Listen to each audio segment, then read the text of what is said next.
Hello again, everyone. Edwin Learnard back once again. In this YouTube astrological segment, I'm going to be talking about the transit moon making a square opposition or inconjunct to one's natal Mercury. Now, when we're talking about transits that involve moon in astrology, they can be about emotions, feelings, our needs, responses, reactions, and the public.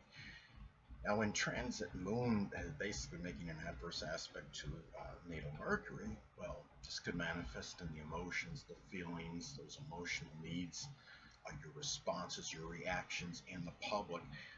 This may conflict with your communications. A negative emotional reaction might affect your communications if it becomes, like, say, a contentious situation with somebody because you might have reacted stronger. Um, and maybe your communications with that person might be stalled for that reason because you may have reacted, maybe a little more emotionally than is necessary. It can also be, the emotions might be clouding, your judgment and really trying to assimilate information, which of course could really be detrimental, especially if you're like in, a college situation or you're still your early education in your life. Sometimes if it's best if you're in a situation where you're doing homework or something, you can't do much about it if you're actually in school, but if you're doing homework and you can delay it a little bit, wait till the transit may end until you process your information and do what you have to do as far as things of studious nature. um, the transit, on average, only lasts about 10 hours anyway. The transit I don't see is very significant. It could actually, in many instances, it could happen during your sleep or at least part of the time you're sleeping. If you're using, you're talking about this transit, if you're using a 3-degree applying aspect and a 2-degree separating aspect, that's 5 degrees total. So you're looking at approximately 10 hours that the transit will last. So it's really not that long in duration. Now, the thing is, again, Mercury's connected with learning. It's associated with reading. It might be issues that are on the home front, or people that are close to home with prominent women in your life scheme may also be conflicting with you trying to learn things. Or if you could even be just studying something. You could be reading just for the heck of it. Might not be anything of any significance, but there may be some interruptions at this time, things that you have to do on the home front.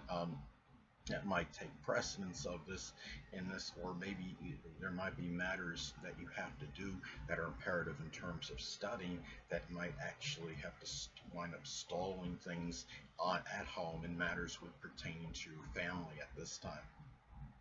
Now, Mercury is also connected with siblings, cousins, and neighbors. So it could be a situation where these people, maybe they're impacting your emotional security to your detriment to some degree.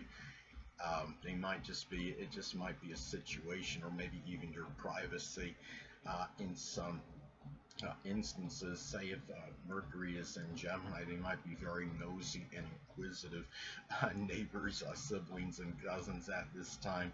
That might be, maybe impacting your home life, perhaps to your detriment.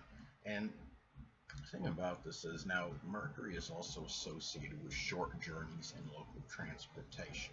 So it can be a time where you might not be emotionally up, or you might not be in the mood to do things as far as short journeys and local transportation goes. It can be a little bit, as far as really impacting your life negatively. If you're in a position where you're like a driver, you might be, picking up items, bringing them, shipping them, you're bringing them out to another place.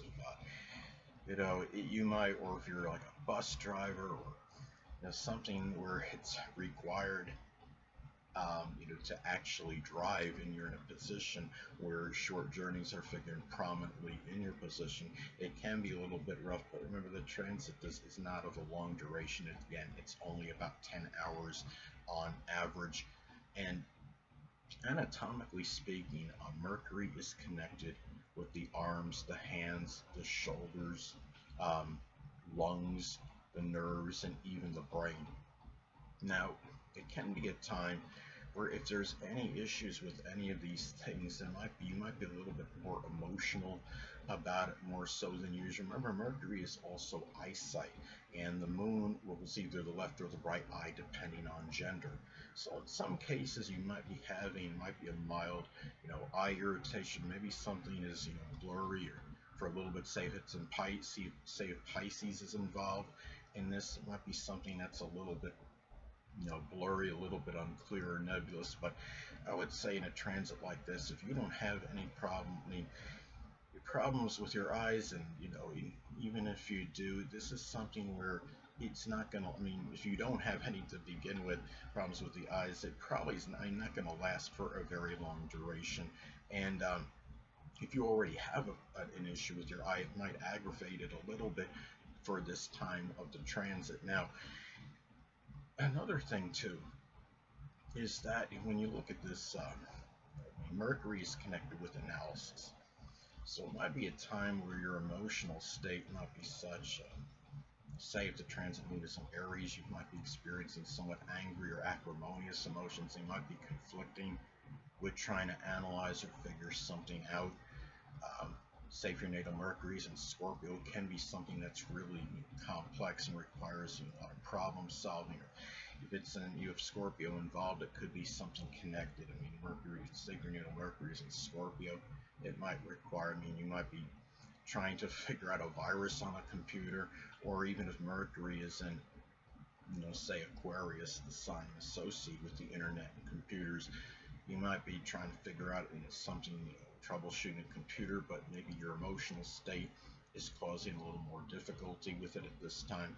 Mercury is also connected with the rational mind, so it might be a time to where emotions may conflict with your rational thinking, and you might not really care at this time if you're even thinking rationally or not, and it could cause it can be a situation where you have to be careful at this time what you say, because you could also be thinking of things from the past and memories that might cause a remark or statement that could be injuries or something that could really hurt somebody verbally. So anyway, well, another way this may manifest and pan out, it could be a mother or a family member may cause negative thinking at this time. Say if this is Sagittarius and Virgo are involved in square aspects, say it could be very blunt and tactless, which is Sagittarius. Could be a mother, which is the moon, might cause, maybe being very judgmental of yourself or critical thinking of yourself at this time, which is Virgo is critical, and Mercury, of course, is associated with thinking. Now, also too, again, the moon can be associated with the past and memory. So it could be a time where, in some cases, past memories, things you may be reminiscing about, which is the moon, may impact your short journeys and local transportation, which of course is associated with Mercury. Now, if Aries and Cancer are involved in this transit, say it could be a volatile experience, which is Aries, that you might have experienced in the past, may lead to maybe having for you to have to take extra precautions or to giving yourself extra protection, which is Cancer. And when driving, which is Mercury, it might just simply be bringing extra might be people with you to be safer than sorry. Strength in numbers, basically. Now, another thing too, another way this transit may be expressed is you may not feel, which is the moon, like communicating, which is Mercury. Now, if Mercury, say, is in Aquarius as an example, it might be a situation where you may not feel like communicating about your future or thinking about it, or it might be matters with astrology or innovation, astronomy, computers, electronics. If you have to repair something that's electronic equipment, these are things that you may blow off until the transit actually ends.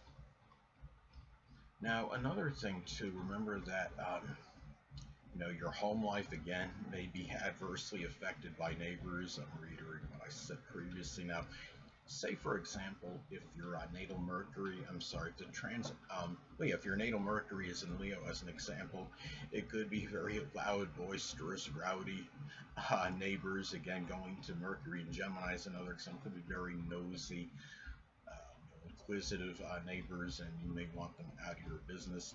Hold on a moment, people.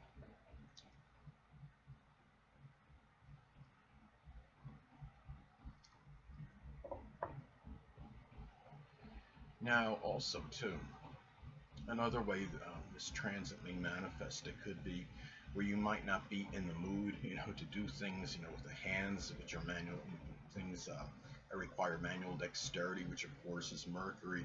And there may also be, issues with the stomach, with the chest, the breast, water retention, which is associated with the moon, which might it might be a situation which you might have difficulty talking about, or it might be affecting, negatively your rational thinking at this time. So it might be maybe best to avoid or avert making kind of decisions until the transit actually comes to an end. So anyway, people, that'll conclude this YouTube astrological segment. Until next time, people, Edwin Learnard saying stay well.